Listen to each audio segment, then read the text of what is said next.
সারা দেশে গরমের তীব্রতা ব্যাপকভাবে বেড়েছে।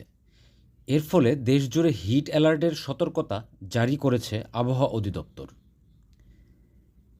তাপপ্রবাহে যখন হাঁসফাঁস অবস্থা রাজধানী শহর ঢাকার বাসিন্দাদের, তখন স্বভাবতই প্রশ্ন উঠছে, কী কাজ করছেন ঢাকা উত্তর সিটি কর্পোরেশনের চিফ হিট অফিসার বুশরা আফরিন। ১ বছর আগে দায়িত্ব নেওয়া বুশরা গণমাধ্যমকে জানিয়েছেন তিনি কী করছেন এবং গরমের তীব্রতা কমাতে শহরবাসীদের তিনি দিয়েছেন কিছু পরামর্শ। গত ১ বছরে নিজেদের কাজ নিয়ে বুশরা বলেন, দায়িত্ব পেয়ে আমরা বসে নেই।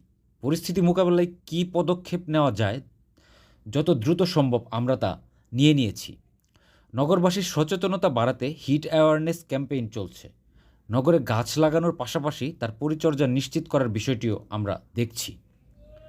বুশরা আরও বলেন, এছাড়া নগরের তাপমাত্রা ও দূষণ কমাতে টু অ্যাবল ফরেস্ট তৈরির পরিকল্পনা রয়েছে। কল্যাণপুর ও বনানীতে পাইলট প্রজেক্ট হিসেবে আমরা নগর বন তৈরি করতে যাচ্ছি, যা একই সঙ্গে শীতলীকরণ, বায়ু দূষণ রোধ এবং মাটির গুণাগুণ বৃদ্ধি করবে।